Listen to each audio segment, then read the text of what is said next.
కనుక ఈరోజు నేటి వాక్య ధ్యాన నిమిత్తం వెలుగుగా చేయబడిన మనందరం కూడా దేవుని సన్నిధిలో ఎలా ఉండాలో మరొక అంశాన్ని మీకు జ్ఞాపకం చేస్తాను. అదే మొట్టమొదటిగా మనం చూస్తే మనం ధైర్యవంతులుగా మనం ఉండాలి. దేవునికి స్తోత్రం చెప్పండి. దేవుని వాక్యం చెప్తుంది, పిరికితనం అనే ఆత్మ దేవుడు మనకు ఏమి ఇవ్వలేదంట. మనకి లేనిది మనం తెచ్చుకుంటాం, ఉన్నదాన్ని మర్చిపోతాం మనం. అది మనకు ఉన్నటువంటి నైజం. భయం దేనికి వస్తుంది? దేవుడు భయపడమని ఎక్కడా చెప్పాల. బైబిల్లో భయపడొద్దని 365 సార్లు ఉందని చెప్తారు. మీరు కూడా చెప్తున్నారు. మీరు చదివారా? ఎవరో చెప్పారు, అది మనకు తెలిసింది, మనం దాన్ని చెప్పుకుంటున్నాం. కానీ ఇది వాస్తవమే. బైబిల్లో 365 సార్లు రాసి ఉందండి భయపడకూడని. భయపడండి అని ఎక్కడ రాసి ఉందా? ఉంది. ఏమని? దేవునికి భయపడమని ఉంది కదండి. అంతేగాని పరిస్థితులకు భయపడమని ఎక్కడా కూడా రాయబడలా. ఇక్కడ మన రివర్స్ ఏంటంటే, మనం పరిస్థితులకు భయపడతాం, దేవునికి భయపడం. కానీ బైబిల్ ఏం చెప్తుంది? దేవునికి భయపడండి, పరిస్థితులకు మీరు భయపడొద్దు అని రాయబడుతుంది. మనం గుర్తుపెట్టుకుని ఒకే ఒక్క సూత్రం, మనం దేవునికి భయపడితే ఏ మనుషునికి, ఏ పరిస్థితికి, ఏ ప్రతికూలతకు భయపడక్కర్లా. కానీ మనం దేవునికి భయపడితే ఏ పరిస్థితికి, ఏ ప్రతికూలతకి, ఏ శత్రువుకి, ఏ రోగానికి భయపడక్కర్లా. కానీ మనం మనుషులకు భయపడితే ప్రతి విషయంలో మనం భయపడవలసి ఉంటుంది, అందరికీ భయపడవలసి ఉంటుంది. కనుక దేవుని యందలి భయం మనలో ధైర్యాన్ని పుట్టిస్తుంది. కనుక వెలుగు సంబంధులుగా దేవుడు మనల్ని చేశాడంటే మనం పిరికివారిగా ఉండాలనే దేవుని ఉద్దేశం కాదు, కానీ మనం ధైర్యవంతులుగా మనము ఉండాలి. ఆ ధైర్యవంతులుగా ఉండాలని చెప్పడం చాలా తేలికే.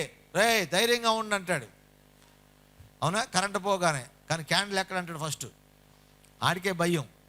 ధైర్యంగా ఉండమని చెప్పేవాడికే భయం. మనం జాగ్రత్త జాగ్రత్త జాగ్రత్తను 100 సార్లు చెప్తాడు, ఎందుకంటే వాడికి అంతా భయం. కొంతమంది మనుషులు చూడటానికి చాలా గంభీరంగా ఉంటారు, కానీ వాళ్ళంత పిరికోళ్ళు ఇంకోళ్ళు ఉండరు. కొంతమంది నరంలాగా ఉంటాడు, ఆడు మాత్రం ఎక్కడికైనా తెగేసుకుని వెళ్ళిపోతుంటాడు. అలాగా ధైర్యానికి మనిషి యొక్క సైజుకి ఏమాత్రం సంబంధం లేదు. ధైర్యం అదే మన మానసిక స్థితి మీద ఆధారపడి ఉంటుంది. నేను సేవకు వచ్చిన క్రొత్తలో, అంటే నేను సేవకు ముందు ఊర్లో ఎలా ఉండేవాడో చాలామంది పెద్దలకు తెలుసు. అంటే చాలా ధైర్యంగా, చాలా తెగింపుతో పనులు చేసేవాడిని. మా ఊర్లో ఎవడు యాక్సిడెంట్ చేసి చచ్చిపోయినా ఆ బాడీ మార్చుల్లో పెట్టాక నేనే వెళ్ళేవాడిని. ఎవడ పోస్ట్ మార్టం చేయించినా నేనే వెళ్ళి చేయించేవాడిని. ఎందుకంటే అసలు భయం ఉండేది కాదు. ఏది చూసినా ధైర్యంగా చూడగలిగేవాళ్ళం. అలాగ ధైర్యవంతులుగా ఉంటే దేన్ని బట్టి వచ్చింది ధైర్యం అంటే, అప్పుడు ఏమీ తెలియక ధైర్యం అది. ఇప్పుడు వెళ్ళమంటే వెళ్ళలేం. ఇప్పుడు వెళ్ళమంటే, ఎందుకంటే కొన్ని రిజర్వేషన్స్ వచ్చేసినాయి కనుక ఇప్పుడు వెళ్ళలేం. ఎల్లబుద్ధి వేయదు, అంతే. భయం అని కానీ ఎల్లబుద్ధి వేయదు. అలాగే మనం వయసులో ఉన్నప్పుడు చాలా ధైర్యంగా ఉంటాం. కొద్ది పెద్ద అయిన తర్వాత మనలో భయాలు వస్తాయి. ఎందుకంటే మనకున్న బాధ్యతలు. ఇదివరకు బండి మీద 120 వెళ్ళినప్పుడు వెళ్తారా? ఎంత పెద్ద బండి ఉన్నా అంతే లిమిట్లో వెళ్తాం. లిమిట్స్ వచ్చేస్తే మనకు ఒక బౌండరీస్ వస్తాయి. కానీ దేవుని సన్నిధిలో మన అందరం గుర్తుపెట్టుకోవాల్సింది, ప్రభు చెప్పే మాట ఏంటంటే, మీరు భయపడవద్దు. దేవునికి స్తోత్రం కలుగునగాక. సామెతల గ్రంథం 28వ అధ్యాయం 1వ వచనం. ఇది చూసి చదివారంటే మీరు నిజంగానే పిరికి వాళ్ళని అర్థం. ఎందుకంటే నీతిమంతులు సింహము వలె ధైర్యముగా ఉంటారు అని రాయబడింది. ఒకసారి స్తోత్రం చెప్పండి. ఎవరు ధైర్యంగా ఉంటారట? నీతిమంతులు సింహము వలె ధైర్యంగా ఉంటారని రాయబడుతుంది. ఎందుకని ఆ నీతిమంతులకు ఏం కలిగినందువల్ల వారు ధైర్యం కలుగుతుంది? కొన్ని విషయాలు మీకు జ్ఞాపకం చేస్తాను. How can we be bold? మనం ఎలాగో ధైర్యంగా ఉండగలము? ఒక మనిషి జీవితంలో ధైర్యం ఎలా వస్తుంది? యెహోషువతో కూడా దేవుడు ఒక మాట చెప్పాడు, నిబ్బరము కలిగి ధైర్యముగా ఉండు అన్నాడు. ఎందుకు ఆ మాట చెప్పాల్సి వచ్చింది యెహోషువ కంటే? దేవుడు యెహోషువని పిలిచిన్నాడు. యెహోషువ మోషేని ఇక్కడ నుంచి కొనుపోబడ్డాడు, మోషే మృతి చెందాడు. కానీ ఈ సందర్భంలో నేను నమ్మిన వ్యక్తి ఎవరంటే నువ్వే. నీ పరిచర్య చూసా, నీ విశ్వాసతను చూసా, యజమానుడి దగ్గర నువ్వు ఉన్న నమ్మకత్వాన్ని చూసా, నీ ప్రయాసను చూశాను గనుక ఇక మీదట ప్రజలను నడిపించవలసిన వాడు ఎవరు? నువ్వే అని దేవుడు యెహోషువతో మాట్లాడితే యెహోషువ చప్పట్లు కొట్టి నాకు సన్మానం చేయమని అడిగాడు అనుకున్నారా? లేదండి. అయ్యా, నేను మాత్రం ఈ ప్రజలు నేను నడిపించలేను అన్నాడు. ఎందుకంటే ఆ ప్రజలు నడిపిస్తున్నప్పుడు మోషే లాంటి నాయకునే రాళ్ళతో కొట్టి చంపాలనుకున్నారు వీళ్ళు. ఎందుకంటే మనం పెడితే పెళ్ళి లేకపోతే చావు కోరేటటువంటి జనాంగం. ఇది ఇప్పటి నుంచి కాదు, మన పితరుల దగ్గర నుంచి వచ్చింది. మన్నా పెట్టినప్పుడు తిన్నారు, నీళ్ళు ఇచ్చినప్పుడు తాగారు, మగలు మేఘస్తంభం రాత్రి అగ్నిస్తంభం వచ్చినప్పుడు చూచారు, నడిచారు, ఎంజాయ్ చేశారు. కానీ కష్టం వచ్చినప్పుడు రాళ్ళు తీసుకున్నారు. ఇది ఎక్కడ న్యాయం అండి? మేలు పొందినప్పుడేమో మేలు పొందారు, కష్టం వచ్చినప్పుడేమో రాళ్ళు ఎత్తారు. కనుక మోషేనే చంపడానికి చూస్తే, మోషేనే దుర్భాషలాడితే, మోషేనే లెక్క చేయకపోతే మోషే దగ్గర అసిస్టెంట్ని నన్నెవరు లెక్క చేస్తాడని యెహోషువ అన్నాడు. నేను మాత్రం వెళ్ళను, నాకు వద్దయ్యా ఈ ఉద్యోగం, ఎవరైనా పెట్టుకో నాయకుడిగా, నేను వాని వెనకాల వెళ్తాను అంటే దేవుడు యెహోషువతో మాట్లాడుతున్న మాట, నిబ్బరము కలిగి ధైర్యముగా ఉండుము. ఈరోజు యెహోషువ అలా అన్నాడంటే మనం చప్పట్లు కొడతాం, స్తోత్రం చెప్తాం. కానీ ఆ మాట మనం ఎప్పుడు చెప్పగలం? నేను ధైర్యంగా ఉన్నాను, నేను అదరను బెదరను, నేను విశ్వాసంలో నిలిచి ఉంటాను, నాకు ఏ కలవరాలను కృంగజేయవు. మనిషిని జీవితంలో వచ్చిన కలవరాలు మనల్ని కృంగజేస్తున్నాయి, వ్యాధులను మనల్ని కృంగజేస్తున్నాయి, మనలో ఉన్న ధైర్యాన్ని పాడు చేస్తున్నాయి. కానీ నేను కృంగను, అలసిపోను, అధైర్యపడను, నేను ధైర్యంగా ఉన్నానని మనం ఎప్పుడు చెప్పగలం? 5 విషయాలు చెప్తా త్వరగా. మొట్టమొదటిగా మనం చూసినట్లయితే, when we have the presence of God with us, we will be bold enough. మన జీవితంలో దేవుని సన్నిధి ఎవనికి తోడుగా ఉంటుందో వాడు ధైర్యవంతుడిగా వాడు ఉంటాడు. దేవునికి మహిమ కలుగునుగాక. నిర్గమాకాండం 3వ అధ్యాయం మనం చూడగలిగితే, ప్రిసైజ్గా చూడాలంటే 12వ వాక్యం మనం చూడగలిగితే, అక్కడ మోషేతో మాట్లాడుతున్న మాట చూద్దాం ఒకసారి. నిర్గమాకాండం 3వ అధ్యాయము 12వ వాక్యం. ఆయన నిశ్చయముగా నేను నీకు తోడయుందును, నేను నిన్ను పంపితున్నందుకు నీకు సూచన. దేవునికి స్తోత్రం కలుగునుగాక. హల్లెలూయా. మోషే గురించి మనం చెప్పాలంటే, మోషే అడిగిన దాన్ని పొందుకున్నాడని అర్థం. ఏం అడిగాడు మోషే? 33వ అధ్యాయంలో మనం చూస్తాం, నీ సన్నిధి నాకు తోడుగా రావాలి. దేవుడు మోషేని ఐగుప్తుకు వెళ్ళమన్నప్పుడు మోషే చప్పట్లు కొట్టి వెళ్ళాడు అనుకున్నారా? వెళ్ళలా. ఎందుకంటే మోషే ఫరోను గురించి మోషేకి తెలిసినంతగా మరి ఎవ్వరికి తెలీదు. అంటే ఏం తెలుసు మోషేకి ఫరోను గురించి? ఫరో ఎంత మూర్ఖుడో తెలుసు, ఫరో ఎంత రౌద్రమ గలవాడో తెలుసు, ఫరో దగ్గర ఉన్న సైన్యం ఎంతో తెలుసు, ఫరో దగ్గర ఉన్న డబ్బు ఎంతో తెలుసు, ఫరో దగ్గర ఉన్నటువంటి ఆ బలమేంటో బలగమేంటో అతని యొక్క అధికారం ఏంటో మోషేకి తెలిసినంతగా మరి ఎవ్వరికి కూడా తెలియదు. ఎందుకంటే మోషే ఎక్కడ పెరిగాడు? అంతఃపురంలో పెరిగాడు, రాణి యొక్క కుమార్తెగా పెరిగాడు, యువరాజుగా పెరిగాడు. సైన్యం తెలుసు, బలగం తెలుసు, బలం తెలుసు, ఫరో యొక్క మూర్ఖత్వం తెలుసు, క్రూరత్వం తెలుసు. అన్నీ తెలిసిన వాడు ఫరోకి ఎగనెస్ట్గా యుద్ధానికి ఎలా వెళ్తాడండి? వెళ్తాడు ఎవడన్నా? మీరు వెళ్తారా? మీరు ఎవరన్నా? మనం ఎవరన్నా అంత భయంకరుడు మన ముందు ఉన్నాడంటే అసలు మన శత్రువు కొట్టకముందే వాడిని చూడగానే మనకు దడ మొదలవుతుంది. అవునండి, అంత భయం వేస్తుంది. కనుక మోషే కూడా వెళ్ళమని అంటే నేను వెళ్ళనయ్యా అన్న. నేను వెళ్ళనంటే వెళ్ళను. ఏంటయ్యా కారణం? నెత్తోడయ్యా, నాకు మాట సరిగా రాదు అంటే అన్నాడు. ఏం పర్లా, మీ అన్నయ్య అహరోను నేను ఇస్తాను. మనం అనుకున్నాం కొన్నిసార్లు మన దేవునికి ఏదైనా లోపం చెప్పేస్తే, మన బాధ చెప్పేస్తే, మన ఇబ్బంది చెప్పేస్తే, మన ఇబ్బందిని గురించి ఆలోచించి ప్రభు సరే ఇంకెవరైనా చూస్తాను అనుకుంటానేమో. కాదండి, మన ఇబ్బందులను ప్రభు తీసివేసి మనకు తగిన సమయోచితన సహాయం చేసి ఆ పనికి దేవుడు మనల్ని పంపిస్తాడు మరలా. ఆమేన్. కనుక తప్పించుకోవడం దేవుని దగ్గర కుదరదు. కొన్నిసార్లు మనం సాకులు ఎందుకు చెప్తాం? మనం తప్పించుకోవడానికి సాకులు చెప్తాం, కానీ దేవుడు తప్పించుకోవడానికి సాకులు చెప్పినా నువ్వు అనుకునేటటువంటి లోపాన్ని దేవుడు బలంగా మారుస్తాడు. నీకు ఒక బలమైన దుర్గాన్ని ప్రభు ఇస్తాడు దేవుడు. ఆమేన్.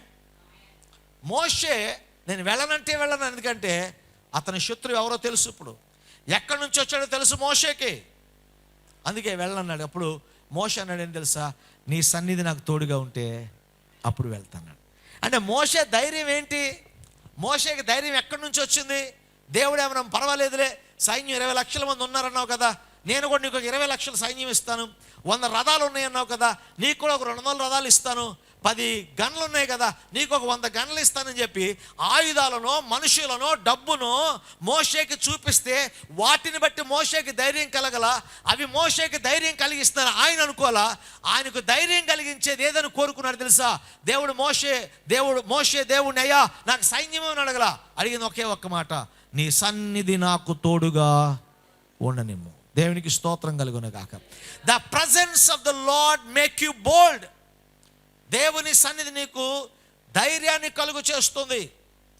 ఈరోజు కొన్నిసార్లు కొన్ని పరిస్థితుల్లో సేవ చేస్తున్న మాకైనా ఈ లోపం ఉందే, ఈ లోటు ఉందే, ఇంకా జనం ఉంటే బాగుండే, ఇంకా వాయిద్యాలు ఉంటే బాగుండే, ఇంకా డబ్బు ఉండే బాగుండే అనిపిస్తుంది. కానీ అవన్నీ లేకపోయినా సరే ఒకటి మాత్రం, అవన్నీ ఉంటే మంచిదే, కానీ లేకపోతే కృంగిపోవలసిన పనిలా.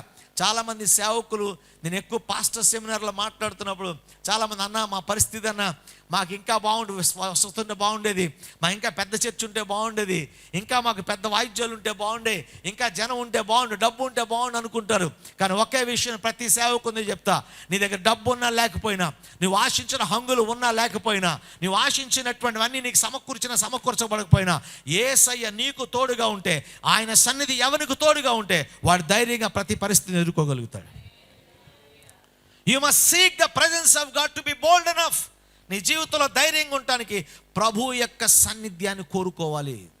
నీకు ధైర్యాన్ని కలిగించేది డబ్బు కాదండి. డబ్బు ధైర్యాన్ని కలుగు చేస్తా, భయాన్ని కలుగు చేస్తుంది. ఒక మాటలో చెప్పండి, భయమే కలుగు చేస్తుంది. అవునా? ఒక చిన్న అయితే చెప్పిన జ్ఞాపకం చెప్పాను లేదు, మర్చిపోయి. కానీ ఒకసారి మా తమ్ముడు ఎక్కడి నుంచో ఏదో ఒక ట్రాన్సాక్షన్లో, ఇల్లు కొనే ట్రాన్సాక్షన్లో, అన్నయ్య ఒక ఆయన వచ్చి డబ్బులు ఇస్తాడు అన్నాడు, తీసుకొని ఉంచు, మళ్ళీ రేపు ఎవరికి ఇవ్వాలి నేను చెప్తాను అన్నాడు. అంటే సాధారణంగా ఏమనుకుంటామంటే 1,00,000, 2, 3, 4 ఆడొకసారి బ్యాగ్ తీసుకొచ్చి అక్కడ పెట్టాడు. పెట్టిన తర్వాత నేను మామూలుగానే క్యాజువల్గా చూశాను. ఎంత బ్రదర్ అంటే ఒక 40 అన్నాడు. సరే అని తీసి పెట్టుకున్న తర్వాత లోపల పెట్టి రాత్రి నిద్ర పట్టదే. మరుసటి రోజు పొద్దున్నే బయటికి వెళ్ళాలి. బయటికి వెళ్దామంటే ఎక్కడికి వెళ్తాం, క్యాష్ అంతా ఇక్కడే ఉంది. మా వాడికి 10 సార్లు ఫోన్ చేశాను, ఇది బ్యాంకులో ఏమంటావు, పోనీ ఎవరికి నేనే ఇచ్చేయమంటావా, ఇది పెట్టుకుంటే ముళ్ళ మీద పడుకున్నట్టుంది, మాకు ఇక్కడ మనశ్శాంతి లేదు, భయంగా ఉంది. ఇక్కడ డబ్బు కొన్నిసార్లు ధైర్యాన్ని ఇవ్వదండి, భయం ఇస్తుంది. అవునా? జోబులో 500 ఉన్నాయనుకోండి, ప్రశాంతంగా వెళ్ళిపోతాం. 5 లక్షలు పెట్టుకుని వెళ్తున్నాం అనుకోండి, ఒక్కొక్కసారి ఎలా అనుకుంటే వెళ్ళాలి, ఉన్నాయా పోయినాయి అని. అంతే. లేకపోతే ఎవడన్నా మన ఇలా కోరగా చూసినా భయం వేస్తుంది మనకి.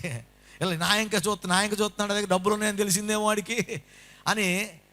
డబ్బు మనకి భయాన్ని పుట్టేస్తుంది. కొన్నిసార్లు బంగారం వేసుకుని అలంకారం అనుకుంటాం, కానీ 4-5 చీరలు ఎక్స్ట్రా వేసుకెళ్ళాం అనుకుని ఇంటికి వచ్చేవారు, అమ్మ వచ్చావా, ఎక్కడో, అంత భయం ఎవడేసుకోమన్నాడు అసలు. కొన్నిసార్లు మనకి ధనం ధైర్యాన్ని ఇవ్వదు, బంగారం మనకి ధైర్యాన్ని ఇవ్వదు. మనకు ధైర్యం ఇచ్చేది ఎవరు తెలుసా? భూమి ఆకాశంలో సృజించిన దేవుడు, మనకు కాపరైన వాడు మన పక్షముగా ఉంటే, మనకు తోడుగా ఉంటే మనం దేనికి భయపడం కనుక you must seek the presence of God to become bold. నువ్వు ధైర్యంగా ఉన్నట్లుగా నీ జీవితంలో అన్ని వేళలా మోషే కోరుకున్నట్లుగా ఆయన సన్నిధిని కోరుకునేవాడిగా మనం ఉండాలి. అందుకే వాక్యం చెప్తుంది, ఎవనికి యాకోబు దేవుడు సహాయకుడగునో వాడు ధన్యుడవుతాడు. ఎందుకంటే వాడికి ఏ కలవరం ఉండదు. ఇప్పుడు మోషే ఎంత సైన్యం ఉందో పట్టించుకోవాలా, మోషే ఇప్పుడు ఎంత డబ్బు ఉందో పట్టించుకోవాలా, ధైర్యంగా ముందుకెళ్ళిపోతున్నాడు. ఇంతకీ మోషే చేతులు ఏముందండి? ఎండిపోయిన కర్ర కూడా కాదు. ఏం కర్రది? ఎండిపోయిన కర్ర. అదే చెరుగ్గడ అనుకున్నారా? ఆకలి అయితే తిని బతికేద్దాం అనుకుంటా కదా, ఎండిపోయిన కర్ర. కానీ ఆ కర్రతోనే మోషే దేవుని యొక్క ప్రజలను, ఇశ్రాయేలు ప్రజలను ఐగుప్తు నుంచి బయటికి తీసుకొచ్చాడు. దేవుడు మనతో ఉంటే కర్రే ఖడ్గం అవుతుంది. దేవుడు మనతో ఉంటే మన దగ్గర ఉన్న రాళ్ళే కాసులు అవుతాయి. దేవుడు మనతో ఉంటే మన దరిద్రమే ఆశీర్వాదం అవుతుంది. ఆమేన్. దేవుడు మనతో లేకపోతే బంగారం కూడా రాళ్ళు అవుతాయి. కొన్నిసార్లు అవి ఏది కలిసి రావట్లేదండి, అన్నీ కలిసి వెళ్ళిపోతున్నాయండి అంటాం. మనకు అన్నీ కలిసి రావాలని కోరుకుంటాం కదా, కానీ అన్నీ కలిసి రావు. అన్నీ కలిసి వెళ్ళిపోతుంటాయి. ఒక్కోసారి సంతోషం వెళ్ళిపోతుంది, డబ్బులు వెళ్ళిపోతుంది, అన్నీ వెళ్ళిపోతుంటాయి. అన్నీ ఏంటండి అంటే ప్రభు మన దగ్గర లేకపోతే ఉన్నవి మన దగ్గర ఉండవు. కానీ ప్రభు సన్నిధి మనతో ఉందనుకోండి, మనకు రావాల్సిందే మన దగ్గరికి వస్తుంది, మన దగ్గర ఉన్నదే మన దగ్గర నుంచి వెళ్ళదు, మనం ఆశించిన ప్రతీదీ మనం పొందుకుంటాం. ఆమేన్. All we need to be strong enough and bold enough to live in this world is the presence of God. దేవుని సన్నిధి మనకి తోడుగా ఉండాలి. దేవునికి స్తోత్రం కలుగును గాక. హల్లెలూయా, హల్లెలూయా. అపోస్తలుల కార్యం 4:13 మనం చూస్తే పేతురు గారి గురించి, యోహాను గారి గురించి అక్కడ ఉన్నటువంటి ప్రజలందరూ ఒక మాట అన్నారు. వీళ్ళు ఇరగదీసి ప్రసంగం చేసేస్తున్నారు, ఎవరికి భయపడలేదు. అసలు ప్రసంగం చూడు ఎలా ఉందో, నోట్లో నుంచి అగ్ని జ్వాలలు వచ్చినట్లుగా ఉన్నాయి, ఎలా మాట్లాడతాం వీళ్ళు అంటే, ఆ ప్రజలందరూ ఏం గుర్తించారు తెలుసా? వీడు పలానా యూనివర్సిటీలో చదువుకున్నాడు అన్నారు. ఎవరన్నా అలా అన్నారండి? లేకపోతే పలానోడి దగ్గర కత్తి విద్య నేర్చుకున్నారు 2 నెలలు అన్నారా? ఈ 3 నెలలు ఈ విద్య లేని పామర్లే కానీ వీళ్ళు యేసుతో కూడా ఉన్నవారు. వారి ధైర్యానికి కారణం ఏంటి తెలుసా? They were with Jesus and Jesus were with them. వాళ్ళు యేసుతో ఉన్నారు, యేసు వారితో ఉన్నాడు. వారి ధైర్యాన్ని చూసినప్పుడు వాళ్ళకి ఏం జ్ఞాపకం వచ్చింది? కరాటే నేర్చుకున్నారు వీళ్ళు కాదండి. వాళ్ళ లోపం గుర్తొచ్చింది, వాళ్ళ బలం గుర్తొచ్చింది. వాళ్ళ లోపాన్ని బలంగా మార్చిన వాడు ఎవడో వారికి గుర్తొచ్చారు. వీళ్ళు యేసుతో ఉన్నవారు, యేసుతో ఉన్నవారు. సో మన ధైర్యం ఎవరిని చూపిస్తుంది? ప్రజలకి ఎవరిని చూపిస్తుందండి? పిరికోళ్ళేమో సైతాన్ని చూపిస్తారు, కానీ ధైర్యవంతులు ఎవరిని చూపిస్తారు? యేసయ్యని చూపిస్తారు. పేతురు ధైర్యాన్ని, యోహాను ధైర్యాన్ని, ఆ దైవ సేవకులకు ధైర్యాన్ని చూసినప్పుడు వారు ఎవరిని చూచారు? వారు యేసుతో ఉన్నవారు కదా, యేసు వీరితో ఉన్నవారు కదా అని యేసుతో వారి సాన్నిహిత్యాన్ని జ్ఞాపకం చేసుకున్నారు. దేవుని సన్నిధి మనతో ఉంటే ధైర్యంగా ఉంటాం. ఆ ధైర్యం మనలో ఉన్న క్రీస్తును ప్రపంచానికి పరిచయం చేస్తుంది. కనుక సువార్త ప్రకటించాలని బైబిలే ప్రసంగం చేయక్కర్లేదండి. నా దేవుడు ఉన్నాడు, నా ప్రభువు ఉన్నాడని ధైర్యంగా ముందుకెళ్ళిపోతే నీ ధైర్యమే నీలో ఉన్న క్రీస్తును ప్రకటిస్తుంది. సాధారణంగా మనకి ఏం అండుందండి? మనం ఏం ధైర్యవంతులు, ఏం బలం ఉంది మనకి, ఏమి ధైర్యం ఉంది మనకి? కానీ ప్రభు మనతో ఉన్నాడనేదే మన యొక్క ధైర్యం. అదే మన ధైర్యం, అదే మన బలం, అదే మన యొక్క ధైర్యం. చాలాసార్లు ఇశ్రాయేలు ప్రజల గురించి, ఇశ్రాయేల్ దేశం మీదకి యుద్ధం వచ్చిన ప్రతిసారి కూడా ఎవరన్నా కలవరపడతారేమో కానీ వాక్యం తెలిసినోడు కలవరపడతారా? ఏ జనము నీ ఎదుట నిలవలేరు. ఇశ్రాయేలును ముట్టినవాడు నా కనుగుడ్డును ముట్టినట్లే. ప్రభువే వారి కాపరిగా ఉండి వారిని సంరక్షిస్తాడు. కనుక మనకు అదే వస్తూ ఉంటే పోతూ ఉంటే అంతే, కానీ వాళ్ళు ఓడిపోవటం అంటే జరిగేది కాదు.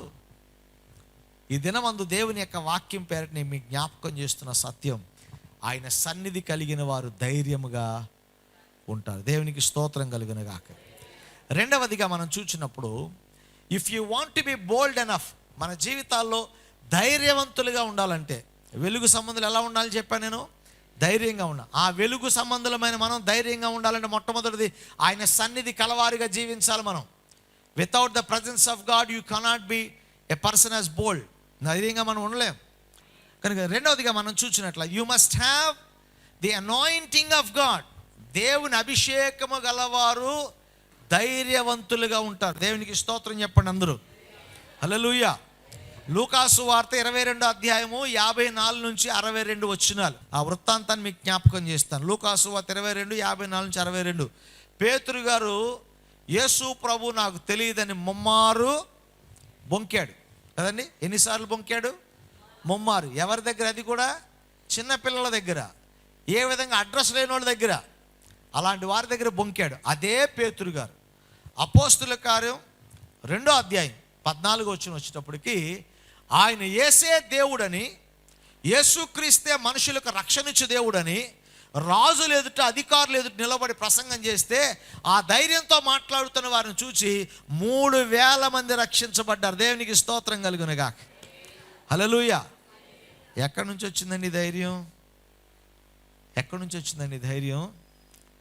ప్రభు అనమ్మ, మేము మేడగదిలోకి వెళ్ళండి, వెళ్ళిన తర్వాత ఎన్ని రోజులు బయటికి రావద్దు? ఇన్ని రోజులని చెప్పలా, నేను చెప్పిన వాగ్దానం మీ మధ్య నెరవేరే వరకు మీరు బయటికి రావద్దు. ఆ అపోస్తులు, శిష్యులు ఆ 120 మంది మేడగదిలో ఆ 40 రోజులు దేవుని సన్నిధిలో ప్రార్థిస్తూ ప్రభు యొక్క వాగ్దానం కొరకు కనిపెట్టగా, ఒక దినమందు దేవుడు ఆకాశము తెరవబడి దేవుని యొక్క అగ్ని వారి మీద కుమ్మరించబడగా, పరిశుద్ధాత్మతో నింపబడి అన్య భాషలతో మాట్లాడి దైవికమైన సామర్థ్యాన్ని పొందుకున్న వారిగా సేవ కొరకు బయటకు వచ్చినప్పుడు ఒక్కొక్కరు గర్జించు సింహాల్లా మారారు వాళ్ళు. దేవునికి స్తోత్రం కలుగునుగా. హల్లెలూయా. పరిశుద్ధాత్మ అనే మాట ఎంతమంది విన్నారు ఇప్పుడు వరకు మీరు? ఓకే, పొందారా? తలకాయ 4 ఏపులు తిప్పారు. కొన్ని బొమ్మలు ఉంటాయి బయట, ఇలా పట్టుకోక నిల్ల ఊగుతుంటాయి. వాళ్ళకన్నా స్పీడ్గా ఊగుతున్నారు మీరు. ఇందులో ఏ ఆన్సర్ తీసుకోవాలో తెలియట్లే నాకు. పరిశుద్ధాత్మ అనే పదం విన్నారా? విన్నారు. పరిశుద్ధాత్మను పొందారా? పౌలు కూడా ఒక మాట, నాలాగా పాస్టర్లు అందరూ పిచ్చోళ్ళండి పాపం, వాళ్ళకి తెలియదు, ఏదో అడిగేస్తుంటారు అలాగా. పౌలు కూడా ఒక ఊరు వెళ్ళి అడిగాడు, అమ్మా పరిశుద్ధాత్మ పొందారంటే అసలు ఆ పదార్థం గురించి మాకు తెలియదు అన్నారు వాళ్ళు. అసలు పరిశుద్ధాత్మ అనేది ఉంటుందనే సంగతి మాకు అసలు తెలియదు అన్నారు. కానీ అన్ఫార్చునేట్గా ఈ ప్రశ్న అడగాల్సి వస్తుంది మిమ్మల్ని. పెంతుకోస్తు సంఘంలో వాళ్ళని కూడా అమ్మ పరిశుద్ధాత్మ పొందారా అని అడగాలి. ఎందుకంటే ఇదివరకు ఉపవాసం కూడా వచ్చిందనుకోండి, లేకపోతే ప్రార్థన అనుకోండి, పరిశుద్ధాత్మతో నింపబడేవారు, అన్య భాషలతో మాట్లాడేవారు, చప్పట్లు కొడతారు, సిగ్గుపడేవాళ్ళు కాదు. ఇప్పుడేమో దోమలు చచ్చిపోతాను, దోమల మీద ప్రేమతో నైస్గా చప్పట్లు కొడుతున్నారు, స్టైల్గా కూర్చుంటున్నారు, ఫేమస్గా కూర్చుంటున్నారు. అసలు ఒళ్ళు నలక్కుండా వెళ్ళిపోతున్నాం మనం. ప్రార్థనకు వస్తే, ప్రార్థనకు వచ్చామో షాపింగ్కి వెళ్ళామో తెలియనట్టుగా ఉంటుంది మనకి. ఎందుకని?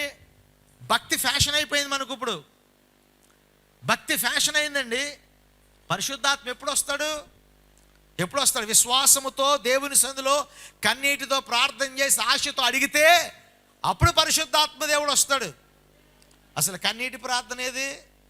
వచ్చిన దగ్గర ప్రార్థన ఎప్పుడైపోద్దని కన్నీరు, అది ఆ కన్నీరు ఎక్కువైపోయింది, ఆ ఏడుపు ఎక్కువైపోయింది. అయ్యా ప్రభువా, నీ సన్నిధికి వచ్చా, మమ్మల్ని దర్శించు, ఆత్మతో నింపు, మా పాపాలను క్షమించు. ఈ కన్నీరు కాదు, ఎప్పుడైపోద్దా, మళ్ళీ ఎందుకు పెట్టాడా, ఈ ఏడుపు ఎక్కువైపోయింది. అందుకని పరిశుద్ధాత్మక దురాత్మ వస్తుంది మనలోకి. దేవుని ఆత్మ మనలోనికి రావాలంటే పశ్చాత్తాపంతో మనం ప్రార్థన చేయాలి. పరిశుద్ధాత్మ ఉందని తెలుసు, విన్నాము, కానీ పరిశుద్ధాత్మను పొందామంటే మన దగ్గర జవాబు లేదు. పొందామన్న వాళ్ళు కొన్ని చేతులు పైకి ఎత్తారండి. మళ్ళీ ఒకసారి చెప్పండి, పరిశుద్ధాత్మ పొందిన వాళ్ళు దేవునికి స్తోత్రం చెప్పండి. ఇది ఎప్పుడు తెలుసా? 1947లో. ఎప్పుడు పొందారమ్మా? మేమండి రక్షణ పొందిన కొత్తలోనండి, అప్పుడు బాగా ప్రార్థన చేసేవాళ్ళమండి. ఇప్పుడు ఏమైందండి? మరి బాగా ఏమైందండి? భక్తి పెరిగిపోయిందండి ఇప్పుడు మనకి. ఇప్పుడు పరిశుద్ధాత్ముడు సెలవులో ఉన్నాడా? మీరు సెలవులో ఉన్నారా? లాంగ్ లీవ్ అని తీసుకున్నాడండి మీరు ఏమన్నా? అప్పుడండి బాగా ఇప్పుడు మరి ఏం చేస్తున్నారండి? బాగా టీవీ చూస్తున్నాం, సినిమాలు చూస్తున్నామండి, బాగా సీరియల్ చూస్తున్నామండి. అందుకేనండి పరిశుద్ధాత్మ మన దగ్గర నుంచి రావట్లేదండి. దేవుని ఆత్మ పొందారా అంటే పొందారని. ఎప్పుడు పొందారు? అది కూడా క్రొత్తలో. మనకు అనుబంధం పెరిగే కొద్దీ గౌరవం పెరగాలి, కానీ విచ్చలవిడితనం పెరగకూడదు. డాక్టర్ గారిని మొదటిసారి కలిసినప్పుడు ఎలా ఉంటారు? నమస్కారం డాక్టర్ గారు. మామూలుగా నమస్కారం డాక్టర్ గారు, మామూలుగా చెప్పచ్చు నమస్కారం అండి అంటారు. ఎంత వినయమో, ఎంత భక్తో. 2-3 సార్లు అయిపోయిన తర్వాత నమస్కారం డాక్టర్ గారు, బాగున్నారండి? బాగానే ఉన్నానండి, రేపు కలుస్తాను సార్. అదేంటంటే ఆ గౌరవం పెరగాల తగ్గాల అంటే అనుబంధం పెరిగితే గౌరవం పోద్దా? అంటే క్రమంగా నువ్వు సీనియర్ సిటిజన్ అయితే, సీనియర్ విశ్వాసం అయితే భక్తి పోద్దా? ఆసక్తి పోద్దా? విశ్వాసం పోద్దా?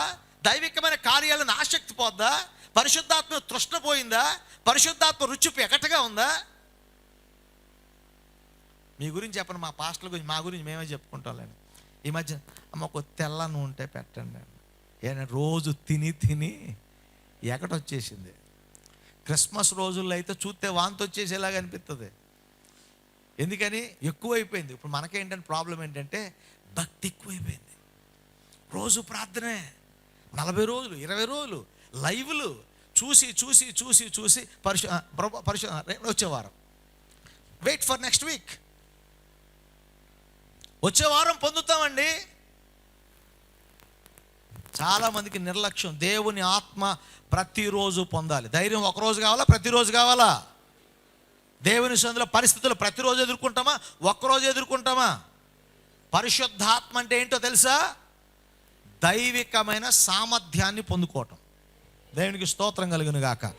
The infilling of Holy Spirit is nothing but filling with divine ability అన్నాడు. దైవికమైన సామర్థ్యంతో దేవుడు మనల్ని నింపటమే పరిశుద్ధాత్మాభిషేకం. అర్థమైందా? మనిషికి మన సామర్థ్యం చాలా అనుకుంటే ఏమీ చేయలేం. శక్తి చేతనైనను బలము చేతనైనను ఆయన కార్యం జరగదు. మరి ఎలా జరుగుతుంది? దేవుని ఆత్మ ద్వారానే. నీ కార్యం జరగాలంటే దేవుని ఆత్మ ద్వారానే. నీ జబ్బు పోవాలంటే దేవుని ఆత్మ ద్వారా. నువ్వు దేవుని కొరకు బలమైన కార్యాలు చేయాలంటే దేవుని ఆత్మ ద్వారానే. నీలో దేవుడు బలమైన కార్యాలు చేయాలంటే దేవుని ఆత్మ ద్వారానే. All happen just because of the anointing of God. దేవుని అభిషేకంతో మాత్రమే మన జీవితంలో కార్యాలు జరుగుతాయి. తెలుసండి, కానీ మేము చేయమండి. తెలుసండి, మేము చేయమండి. బా తల పగిలిపోతుందమ్మా, పక్కన జెండు బామ్ ఉంది, రాసుకోవచ్చుగా. రాసుకో అంటే తెలిసి రాసుకోనని ఏమనాలి? అనుభవించు. అవునా? ఈరోజు మనలో ఉన్న పిరికితనానికి, మనలో ఉన్న అధైర్యానికి, మనలో ఉన్న నిరీక్షణ లేనితనం ఏమన్నా తెలుసా? అనుభవించండి అనాలి. కానీ మన ప్రభు ప్రేమ గలవాడు కదా, అనుభవించండి అంట్లా. మోకరించండి, పరిశుద్ధాత్మను అనుభవించండి అని చెప్తాడు ప్రభు. ఆమేన్. కానీ ఈ రాత్రి ఇక్కడ నుంచి వెళ్ళే ముందు మన బలహీన స్థితిలో మనం ధైర్యంగా ఉండాలంటే పరిశుద్ధాత్మ పొందుకొని వెళ్ళాలని కోరుకోవాలి. స్తోత్రం చెప్పడానికి 2 చేతులు పైకెత్తి ఒక 10 నిమిషాలు కంటిన్యూగా స్తోత్రం చెప్పడం రాట్లా మనకి. అమ్మా ఇక్కడ ఎవరిని అరవపోతే మన అరవ, ఇక్కడ ఎవరు ఉండడు, ఇక్కడ ఎవరు నడిపించకపోతే ఎవడు మాట్లాడాక. ఎంతసేపు మనకి ఆ ఎద్దును పొడుస్తారు చూడండి ముళ్ళకరతో, అలా పొడుస్తూ ఉండాలి. చెప్పండి చెప్పండి చెప్పండి చెప్పండి, స్తోత్రం స్తోత్రం, అరిగిపోయిన గ్రామ్ఫోన్ రికార్డ్ లాగా స్తోత్రం స్తోత్రం స్తోత్రం అంటూ ఉంటే అక్కడ అప్పుడు కొద్దిసేపు అని అప్పుడు కూడా చెప్పలు జారేసేలా అంటుంటారు మన వాళ్ళు. వాళ్ళకి పరిశుద్ధాత్మ రాదు, ఆల్రెడీ వాళ్ళలో దురాత్మ ఉంది. దేవుని స్తుతించినప్పుడు సౌల్లో ఉన్న దురాత్మలు పారిపోయేట. అప్పుడు దేవుని ఆత్మ వస్తుంది. దురాత్మ ఉండగా దేవుని ఆత్మ రాదు. స్తుతించని వారి మనసులో దురాత్మలు ఉన్నాయి. స్తుతించడం నేర్చుకుంటే, ఎడతెక్క ప్రభుని స్తుతించడం నేర్చుకుంటే ఆపమని అడగటం బ్రతిమలాడాలి. నేను సేవకు వచ్చిన కొత్తలో మా మీటింగ్లో ఒక సిగ్నల్ ఉండేది. అందరూ స్తోత్రం చెప్పి ఆపేవాడు కదా ఎవడు అసలు. ఆపపోతే డ్రమ్ము 3 సార్లు తడ కొడితే ఆపేవాళ్ళు. ఇప్పుడు అది సిగ్నల్ అనమాట వాళ్ళకి. లేకపోతే ఆపేవాళ్ళు కదా, ఆపండి ఆపండి అని అడగాల్సి వచ్చేది. ఇప్పుడు అమ్మ చెప్పండి చెప్పండి చెప్పండి చెప్పండి. అప్పుడు కమాండింగ్, ఇప్పుడేమో బెగ్గింగ్. దేనికి? స్తుతించటానికి. నీ మనస్సుతో ప్రభువుని స్తుతించేవాడు ఒకరి సైగ కోసం నువ్వు చూచేవాడిగా ఉండకూడదు. కానీ నీ హృదయము నిండిన దాన్ని బట్టి నోరు మాట్లాడుతుంది. ఆమేన్. హల్లెలూయా. మూడోదిగా చూద్దాం, చూడండి సమయం అవుతుంది. మూడోది. రెండోది ఏంటంటే అభిషేకం పొందినవాడు ధైర్యముగా ఉంటాడు. దేవునికి స్తోత్రం కలుగును గాక. మూడోదిగా మనం చూసినట్లయితే boldness comes from knowing the truth. సత్యమును ఎరిగిన వాడు ధైర్యవంతుడిగా వాడు ఉంటాడు. దేవునికి మహిమ కలుగును గాక. హల్లెలూయా హల్లెలూయా. చూడండి, ఎవరికైనా నిజం తెలిస్తే లేకపోతే అసలు విషయం తెలిస్తే వాడు ధైర్యంగా ఉంటాడు. అవునా? లేకపోతే భయం భయంగానే ఉంటాడు. బైబిల్లో మీకు చాలా సదృశ్యాలు చెప్తా, టైం లేదు కానీ కొన్ని చెప్తా మీకు. దానియేలు గ్రంథం 3వ అధ్యాయం 17లో ఒక మాట అంటాడు. ఇది చూసి చదవకూడదు, మామూలుగా చెప్పాలి. ఇది బుద్ధిమంతులు కాదు. ఏముంది అక్కడ 3:17లో? మీ మండిచున్న వేడిమి గల అగ్నిగుండములో నుంచి మమ్మల్ని రక్షించుటకు మా దేవుడు సమర్థుడు. అందుకనే అగ్ని 7 అంతలు అంటే నో ప్రాబ్లం. సింహబోనయ నో ప్రాబ్లం, ఏం సమస్య మాకేమీ లేదండి. సింహబోన ఏం పర్లా, మా దేవుడు మా కోసం వస్తాడు. అగ్నిగుణమా ఏం పర్వాలా, మా దేవుడు మాకు వస్తాడు. యోబుకి శరీరం అంతా కుళ్ళిపోయింది. యోబు శరీరం అంతా పెంకులతో గోక్కున్నాడు. అంత అసహ్యమైన వాసన యోబు దగ్గర వచ్చింది. పిల్లలు చనిపోయారు, అన్ని ఆస్తి పోయింది, అంతస్తు పోయింది, ప్రతికూలతలు వచ్చేసే యోబు జీవితంలో. యోబు అందరూ దేవుని దూషించి చచ్చిపో, దేవుని తిట్టి చచ్చిపో అంటే యోబు అన్న ఒకే ఒక మాట, నా విమోచకుడు సజీవుడని నేను ఎరుగుదును. చాలా కూల్గా ఈయన ఏం తిడతాడో అని చాలామంది టేప్ రికార్డ్ ఆన్ చేసి పెట్టుకొని ఉంటారు, కానీ ఈయన చెప్పింది ఒకటే, నా విమోచకుడు సజీవుడని నాకు తెలుసయ్యా. మండుచున్న వేడి మిగల అగ్నిగుణములోంచి మమ్మల్ని రక్షించడానికి మా దేవుడు సమర్థుడని మాకు తెలుసు. ఈ సింహపు బోన్లోంచి రక్షిస్తాడని నాకు తెలుసు కనుక నేను సింహపు బోనికి భయపడను, అగ్నిగుండానికి భయపడను, ఏ ప్రతికూలతకు భయపడను. ఎందుకంటే ఐ నో మై గాడ్, నా విమోచకుడు సజీవుడని నాకు తెలుసు. మనకి ఎవరైనా గట్టిగా తలుపు 2 సార్లు గట్టిగా కొడితే మన గుండెల మీద కొట్టినట్టు ఉంటుంది మనకి. దడ దడ దడ దడ. ఎవరు వచ్చారు చూడండి, ఎవరు వచ్చారు, ఎవరు రారు, ఎవరు రారు, గజ్జల శబ్దం వస్తుంది. మళ్ళీ ఎక్స్ట్రా కీనోట్ అనమాట దీనికి. గజ్జల శబ్దం కూడా వస్తుంది. లెగండి అంటే వాళ్ళ ఉద్దేశం వాళ్ళ క్షేమం ఉండాలి, లేకంటే మీరు వెళ్ళి చూడండి పోయినా పర్లేదు అనమాట. వీడు ప్రేమ ఎక్కువ కదా, అందుకనే మీరు వెళ్ళి చూడండి. ఆ గజ్జల శబ్దం మనకే భయమేగా, దయ్యం అంటే మరి మనం మింగదా. మీరు వెళ్ళండి చూసి రండి అంటే అర్థం ఏంటి? మీరు ఆహారం అయిపోయిన పర్లే, మేము మాత్రం. కొంతమందికి తలుపు తడితే భయం, ఫోన్ గట్టిగా మోగితే భయం, గట్టిగా తుమ్మితే భయం, ప్రతిదానికి భయమే, ప్రతిదానికి కలవరమే. ఎందుకో తెలుసా? నీ పక్షంగా దేవుడు ఉన్నాడు సంగతి నీకు తెలియదు కనుక. నీ పక్షంగా దేవుడు ఉన్నాడని తెలిస్తే ఎందుకు భయపడతామండి? ఒక విషయం, సౌలుతో పాటు దావీదు అన్నదమ్ములు ఏసీ రూమ్లో కూర్చున్నారు. అంటే చలువరాతి గదులంటే ఏసీ రూమ్ లెక్కే. ఏసీ రూమ్లో కూర్చున్నారు చక్కగా. కానీ ఏసీ రూమ్లో కూర్చున్నా చెమటలు పడుతున్నాయి. ఎందుకంటారు? కొంతమంది సడన్గా ఎవరికైనా మైక్ ఇచ్చామనుకోండి, రోజుకు 3 లీటర్ల వాటర్ తాగిన వాడు సేంద్రియ పెదాలు మొత్తం ఆరిపోతాయి ఆడికి. ఎందుకంటే భయానికి మాట రాదు, నోరు ఎగిరిపోద్ది మొత్తం అంతా. అవునా? అలాగే సౌలు దావీదు అన్నదమ్ములు వీళ్ళంతా మామూలు కాదు, మామూలు ఫైటర్లు కాదు, బాగా పెద్ద ఫైటర్లు వీళ్ళంతా. కత్తి తిప్పడం వచ్చిన వాళ్ళే, యుద్ధం చేయటం వచ్చిన వాళ్ళే. కానీ శత్రువుని చూసినమ్మో మన కత్తి చిన్నదరా, మన ధైర్యం చిన్నదరా, మనం గెలవలేమురా అనుకున్నారు. కానీ భూమికి జానడు ఉన్నటువంటి దావీదు గారు మాత్రం అక్కడ నిలబడి యెహోవా నామం పేట నేను వస్తున్నాను, యేసు నామంలోనే వస్తున్నానని ధైర్యముగా ముందుకెళ్ళే కారణం ఏంటో తెలుసా? He know who his God is. 23వ కీర్తన అంటే యెహోవా నా కాపరి కనుక నాకు తెలుసు నా కాపరి నన్ను కాపాడుతాడు, నాకు తెలుసు నా కాపరి నేను నశించిపోకుండా నా పక్షంగా పోరాడుతాడు, నా కాపరి నా పక్షంగా యుద్ధం చేస్తాడని దావీదుకు తెలుసు కనుక గొలియాతు రంకెలు వేస్తున్నా, ట్రైనింగ్ అయిన పోలీస్ ఆఫీసర్లు దడిసిపోతున్నా, దావీదు మాత్రం గొలియాతు మీద నిలబడి నీవు కుక్కలా కనబడుతున్నావు అన్నాడు. ఎక్కడి నుంచి వచ్చిందో ధైర్యం తెలుసా? ఆయనలో ఉన్న దేవుడిని బట్టి. అందుకే వాక్యం చెప్తుంది, ఈ లోకంలో ఉన్నవాడి కంటే మనలో ఉన్న దేవుడు, నీలో ఉన్న దేవుడు, నాలో ఉన్న దేవుడు గొప్పవాడు, శక్తివంతుడు కనుక నీలో ఉన్న దేవుని బట్టి ధైర్యంగా ఉండాలి నీవు. చూడండి, మరలా ఇంకొక మాట కూడా చెప్తాను, ధైర్యం కలిగి ఉండాలంటే. 4వదిగా, విశ్వాసము గలవారు ధైర్యవంతులుగా జీవిస్తారు. దేవునికి స్తోత్రం కలిగినగా. People live by faith will be bold enough. విశ్వాసము కలిగిన ప్రజలు ధైర్యముగా ఉంటారట.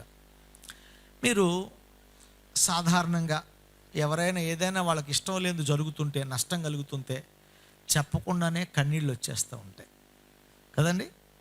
నేను ఇందాక సాయంత్రం ఉన్నప్పుడు టీవీ పెట్టి చూస్తుంటే సచిన్ టెండూల్కర్ రిటైర్మెంట్ స్పీచ్ విన్నా నేను ఇందాక. అంటే సచిన్ టెండూల్కర్ 24 సంవత్సరాలు క్రికెట్ ఆడాడు. 24 సంవత్సరాలు. అంటే ఈ been through lot of emotions.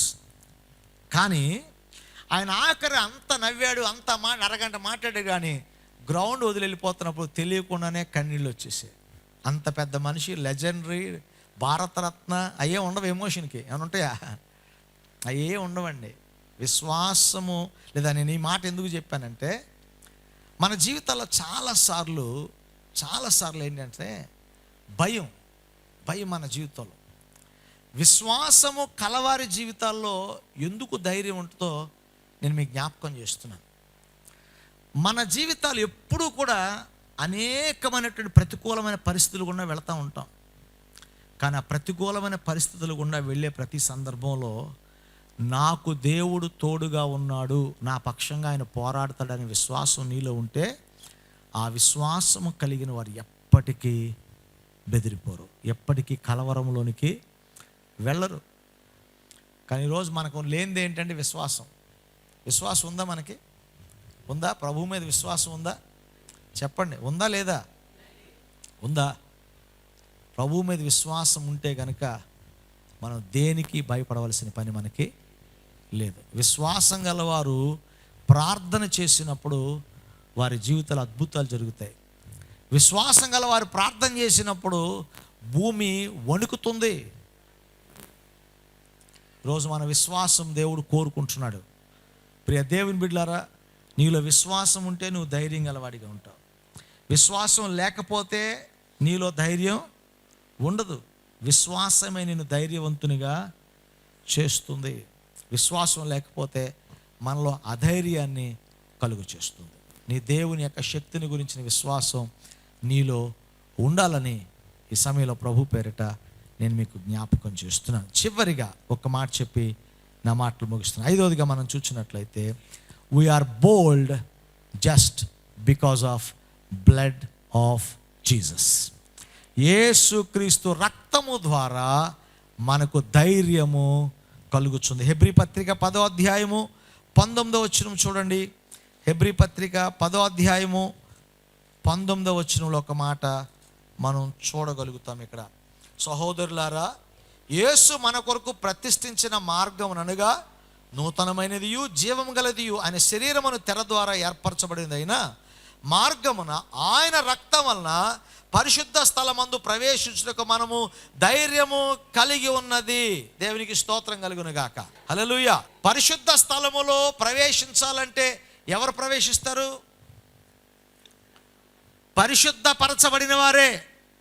అలా పరిశుద్ధత లేకుండా యాజకుడు వెళ్ళినా సరే వారు చావలసిందే. కనుక ఎవరు కూడా పరిశుద్ధ స్థలం వెళ్ళడానికి సాహసించే వాళ్ళు కాదు. కానీ ఇప్పుడు అంటున్నాడు, మనకు ఒక ధైర్యం వచ్చింది పరిశుద్ధ స్థలంలోకి వెళ్ళటానికి, మనకు ఒక ధైర్యం వచ్చింది మందసం చూడటానికి, మనకు ఒక ధైర్యం వచ్చింది దేవాలయంలో ప్రవేశించడానికి. కారణం అని తెలుసా? మన పాపముల కొరకు ప్రక్షాళనగా యేసు రక్తము చిందించబడి మన యొక్క బాధను, మన భారాన్ని తొలగించింది కనుక ఆ యేసు అనుగ్రహించిన విమోచన ద్వారా మనలో ఒక ధైర్యం మనకు కలిగింది. ఆమేన్. హల్లెలూయా. చూడండి, మనిషి యొక్క పాపం దేవునికి మనకి మధ్య ఒక అడ్డుబండ, ఒక తెరగట్టారు. పరిశుద్ధ స్థలానికి అతి పరిశుద్ధ స్థలానికి ఏం కట్టబడింది? తెర. That was a barrier. That was a barrier. పాపం మనకు ఎలా చేసింది తెలుసా? నది యువతల మనము, నది అవతల దేవుడు అన్నట్లుగా చేసింది పాపం. పాపం మన జీవితంలో ఏం చేసింది తెలుసా? శత్రువుకి ఎల్లప్పుడూ జయం కలుగు చేసింది. మనం ఎల్లప్పుడూ ఓడిపోతూనే ఉన్నాం. అందుకనే మన జీవితంలో అధైర్యం, మన జీవితంలో పిరికితనం. కానీ ఎప్పుడైతే యేసు ప్రభువారు భూమి మీదకి వచ్చి మానవ పాపముల కొరకు దేవుని యొక్క శాపం మన మీద పడకున్నట్లుగా దేవుని ఉగ్రతను ఆయన భరించి మన కొరకు రక్తం చిందించాడో, అప్పుడు cross has removed the barrier, cross has build a bridge, cross defeated the enemy. సిలువ మనకి దేవునికి మధ్య ఒక బంధకాలను తొలగించేసింది. సిలువ మనకి దేవునికి మధ్య వారధి నిర్మించింది. సిలువ దేవుడు మన పక్షంగా పోరాటం చేసి మనకు విజయాన్ని ఇచ్చాడు. కనుక ఇప్పుడు శత్రు భయం లేదు, ఇప్పుడు ఆటంకాల భయం లేదు, అవరోధాల భయం లేదు. ధైర్యముగా నేరుగా ప్రభు కృపాసింహాసనం దగ్గరికి మనం వచ్చేస్తున్నాం. కారణం యేసు ప్రభు చిందించిన రక్తము ద్వారా. హల్లెలూయా. ఈ రోజుకి ఆ రక్తం ఆయన వేడుకున్న వారికి సిద్ధంగా ఉంది. నీ జీవితంలో అధైర్యపడుతున్నావా? ఓటమి గురించి భయపడుతున్నావా? వ్యాధి గురించి భయపడుతున్నావా? నీకున్న అడ్డుబండల గురించి భయపడుతున్నావా? కలవరాలు పడుతున్నావా? ఎందుకు కలవరం? అక్కర్లా. నీ కొరకు, నా కొరకు మన రక్షకుడిని యేసు రక్తం చిందించాడు. ఆ రక్తము ప్రోక్షీకరించబడిన మనందరం కూడా సాతాను జయించాం, బంధకాలను జయించాం. We have a bridge now, that is cross of Jesus. యేసు సిలువ అనే ఆ వారధి మీద నడుస్తూ ప్రభు కృపాసింహాసనం దగ్గరికి ప్రభు నిరంతరము ఆనందించే ధైర్యాన్ని యేసు ప్రభు సిలువ మనకి అనుగ్రహించింది. ప్రభునందు ప్రియ దేవుని బిడ్డలారా, ఇంకా మనం అధైర్యంగా ఉండటానికి కారణం ఏమీ కూడా లేదండి.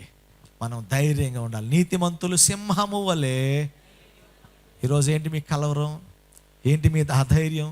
ఏంటి మీరు పిరికితనం? పిరికితనం ఆత్మదేవుడు మనకి ఇవ్వలే, కానీ దేవుడు ఆయన సన్నిధి మనకు తోడుగా ఉంచాడు. ఆయన అభిషేకం దేవుడు మనకు తోడుగా ఉంచాడు. ఆనందం దేవుడు మనకు తోడుగా ఉంచాడు. మనలో విశ్వాసాన్ని ప్రభు పొందుపరిచాడు. మనకు యేసు రక్తాన్ని ప్రభు ఇచ్చాడు. కనుక మనం ధైర్యంగా ఉందాం. ప్రతి అపవాది శోధనను జయిద్దాం, అపవాదిని ఎదుర్కొందాం. క్రీస్తు ప్రభువుని గురించి ధైర్యంతో ప్రభు కృపాసనం దగ్గర చేరదాం. అట్టి కృపతో ప్రభు మనల్ని నింపి మనలో ధైర్యమును ఇచ్చి ప్రభు కృప కొరకు మనల్ని పాత్రులుగా చేయునుగాక. అందరూ తలలు ఉంచండి, మోకరించగలిగిన వారు మోకరించండి, నిలవబడగల నిలవబడండి. కొద్దిసేపు అందరూ ప్రభు పాదాల దగ్గరికి వచ్చి, యేసయ్యా నాలో శత్రువును బట్టి భయమయ్యా, అవరోధాలను బట్టి భయమయ్యా, బంధకాలను బట్టి భయం తండ్రి, నిన్ను గురించి జ్ఞానం లేక భయము నాయన. దేవా నీ సన్నిధిని దూరంగా ఉన్నందున భయం తండ్రి. దేవా ఈ రాత్రి నాయన నీ సన్నిధి ద్వారా మాకు ధైర్యమని, నీ రక్తము ద్వారా మాకు ధైర్యమని, నీ పరిశుద్ధాత్మ అభిషేకం ద్వారా మాకు ధైర్యమని మాతో మాట్లాడిన దేవా, అట్టి ధైర్యాన్ని మాలో ఉంచండి ప్రభువా. సాతాను భయపెడుతున్న ప్రతి భయాలను జయించే శక్తి యేసు నామములో ప్రతి బిడ్డకు అనుగ్రహించమని వేడుకొంచున్నాం. అంద నోరారా స్వరాలు తెరిచి ప్రభువుని అడగండి. ప్రభువా మా శత్రువును జయించే ధైర్యం మాకు ఇవ్వయ్యా. నీ రక్తము ద్వారా ప్రోక్షీకరించబడి మేము పిరికితనమైన ఆత్మ మాలోంచి దూరపరచండి ప్రభువా. మాకు ధైర్యాన్ని యేసు నామములో దయచేయండి తండ్రి. శత్రువును ఎదిరించే ధైర్యం, శత్రువును ఓడించే ధైర్యం, పరిస్థితులను ఎదుర్కొనే ధైర్యం, పరిస్థితులను ఓడించే ధైర్యం, మా జీవితంలో వ్యాధిని ఓడించే ధైర్యం, మా పేదరికాన్ని ఓడించే ధైర్యం, మా బంధాల్లో ఉన్నటువంటి కలవరాలను ఓడించే ధైర్యం యేసు నామములో దయచేయండి తండ్రి. హల్లెలూయా హల్లెలూయా హల్లెలూయా హల్లెలూయా హల్లెలూయా హల్లెలూయా హల్లెలూయా. ప్రభువుని అడగండి. ఎవరు నోరు తెచ్చి ప్రభువుని అడగగలరు వారందరికీ రాత్రి పిరికితనమైన ఆత్మను తొలగించి నీతిమంతులు సింహములే ధైర్యముగా ఉంటే ఆ ధైర్యాన్ని ప్రభు ప్రసాదిస్తాడు. నీ అప్పుల భారం ఎలా ఉందని అధైర్యంగా ఉన్నావా? నీ వ్యాధి పోదేమో అని అధైర్యంగా ఉన్నావా? నా కుటుంబంలో సరే ఉద్యోగం లేదని అధైర్యంగా ఉన్నావా? నా కుటుంబ పరిస్థితులు బాగాలేదని అధైర్యంగా ఉన్నావా? గృహము లేదని అధైర్యంగా ఉన్నావా? నీలో ఆ పిరికితనాన్ని తొలగించుకోవడానికి యేసు రక్తము దగ్గరికి రా, యేసు పాదాల దగ్గరికి రా. హల్లెలూయా హల్లెలూయా హల్లెలూయా. యేసయ్యా నీకే వందనాలు, యేసయ్యా నీకే స్తోత్రం. పరిశుద్ధుడా పరిశుద్ధుడా. అందరూ స్వరాలు తెరిచి బిగ్గరగా యేసయ్య స్తుతిస్తూ, నీ రక్తంతో మమ్మల్ని కడగండి నాయన, నీ రక్తంతో మా పాపాలను క్షమించండి ప్రభువా. దేవా నీకు వందనాలు తండ్రి, దేవా నీకు వందనాలు నాయన, దేవా నీకు వందనాలు తండ్రి, దేవా నీకు వందనాలు నాయన. దేవా నీ సిలువ నాయన మాకొక వారధిగా మారిందయ్యా. నీ సిలువ అపవాదిని జయించే ఆయుధంగా మారిందయ్యా. నీ సిలువ నాయన మా జీవితంలో అడ్డంకులు తొలగించే దేవ వనరుగా మారింది తండ్రి. నీ సిలువ కొరకే వందనాలు, మీ రక్తము కొరకే వందనాలు. అందరూ రెండు చేతుల పైకి కొద్దిసేపు గంభీరంగా దేవునికి స్తోత్రం చెల్లిద్దాం. పరిశుద్ధ అందరూ చప్పట్లు కొడుతూ ప్రభుని స్తుతిద్దాం. పరిశుద్ధాత్మ దేవుని సాన్నిధ్యం అనుభవించే వారిగా ఉండాలి, దేవుని శక్తి చేత నింపబడిన వారిగా ఉండాలి. ఆత్మ పూర్ణులమై ప్రతి సాతాను శక్తులను జయించే ధైర్యాన్ని పొందిన వారిగా మనం ఉండాలి. హల్లెలూయా హల్లెలూయా హల్లెలూయా హల్లెలూయా. ఈ రాత్రి ప్రభువుని ఒక్క మాట అడుగుదాం. యేసయ్యా మాలో పరిస్థితులకు మాలో భయం కలుగుతుందయ్యా, మాలో అవిశ్వాసం వల్ల మాకు భయం కలుగుతుందయ్యా, మాలో కలవరాలు తండ్రి, ఆ కలవరాలు తొలగిపోయినట్లుగా, భయం తొలగిపోయినట్లుగా నీ రక్తం మా కొరకు ప్రోక్షీకరించావయ్యా. ఆ రక్తంతో మమ్మల్ని కడగండి తండ్రి, నీ ఆత్మతో నింపండి నాయన అని ప్రభువుని వేడుకోగలిగితే నీ పిరిగితనమైన ఆత్మను తొలగించి ప్రభు నీకు ధైర్యాన్ని ఇచ్చి ప్రతి పరిస్థితిని ఎదుర్కొనే శక్తి ప్రభు ఇస్తాడు. అందుకే సిలువ మరణం, అందుకే సిలువ నీకు వారధిగా ఉంది. ఈరోజు భయం గుప్పిట్లోంచి సిలువ అనే వారధి మీద నుంచి దేవుని కృపాసింహాసనం దగ్గరికి వద్దాం. Thank you lord, thank you Jesus, thank you lord, thank you lord. దేవా మీకు వస్తున్నాడు. స్తోత్రాలు స్తోత్రాలు స్తోత్రాలు. ప్రార్థన చేసుకుందాం. ప్రేమగల తండ్రి, సకల ఆశీర్వాదములకు కారణభూతుడా మీకు వందనాలు నాయనా. ఈ రాత్రి ప్రభువా నీ పాదాల దగ్గరికి వచ్చి ప్రార్థన చేస్తున్నాం. మాలో మా పరిస్థితులు మమ్మల్ని కృంగదీస్తున్నాయి, మాలో ధైర్యాన్ని చెడగొడుతున్నాయి ప్రభువా. ఈ రాత్రి మా మనసెరిగి మాతో మాట్లాడిన దేవానికి స్తోత్రం. మా కలవరాలు ఏ రీతిగా వచ్చినా ప్రభువా మా కలవరాలను తొలగించడానికి నీ రక్తం మా కొరకు ప్రోక్షీకరించావు నాయన. నీ సిలువను ప్రభువా మిమ్మల్ని చేరుకోవడానికి వారధిగా మాకు నియమించావు తండ్రి. నీకు వందనాలు ప్రభువా. నీ సిలువ త్యాగం కొరకే వందనాలు, నీ ప్రేమ కొరకే వందనాలు. మమ్మల్ని ధైర్యవంతులుగా చేసినందుకు వందనాలు. నీ కృపా సింహాసనం దగ్గర చేరుకునే ధైర్యం ఇచ్చినందుకు వందనాలు. నీవు మాకున్నావని విశ్వాసం ఇచ్చినందుకు వందనాలు. నీ అభిషేకంతో మాకు సామర్థ్యం ఇచ్చినందుకు వందనాలు. నీ కృపలో మమ్మల్ని జ్ఞాపకం చేసుకుని ఆశీర్వదించండి. ఈ రాత్రి ఎవరు ఏ బలహీనతలో ఉన్న వారిని విడిపించండి, వారి ప్రతి భయాలను తొలగించండి. నీ సన్నిధి, నీ సమాధానం, సంతోషం ప్రతి వ్యక్తికి అనుగ్రహించండి, ప్రతి కుటుంబానికి దయచేయండి. మీ సన్నిధి చేత మమ్మల్ని పోషించి బలపరిచి నీ మహిమకు పాత్రులుగా చేయమని, మీరే మహిమ, ఘనత, కీర్తి, ప్రభావాలు పొంది మమ్మల్ని ఆశీర్వదింపజేసి ఆనందింపచేయమని, ఈ రాత్రి ప్రార్థనా శక్తి వచ్చిన ప్రతి బిడ్డను దీవించి ఆశీర్వదించమని, లైవ్లో ఈ వాక్యం వింటున్న ప్రతి వారిపై మీ దీవెనలు ఉంచమని యేసు నామమున అడిగి వేడుకొని ప్రార్థిస్తున్నాము తండ్రి, ఆమేన్. మన పరమ తండ్రిని దేవుని ప్రేమ, కుమారుడైన క్రీస్తు కృప, పరిశుద్ధాత్మ దేవుని యొక్క అన్యోన్య సహవాసము, సమాధానం కూడి వచ్చిన మనకును ఆయన నామమును ప్రేమిస్తున్న సకల పరిశుద్ధులందరికీ ఇప్పుడు ఎల్లప్పుడూ సదాతుడే నడిపించును గాక. ఆమేన్.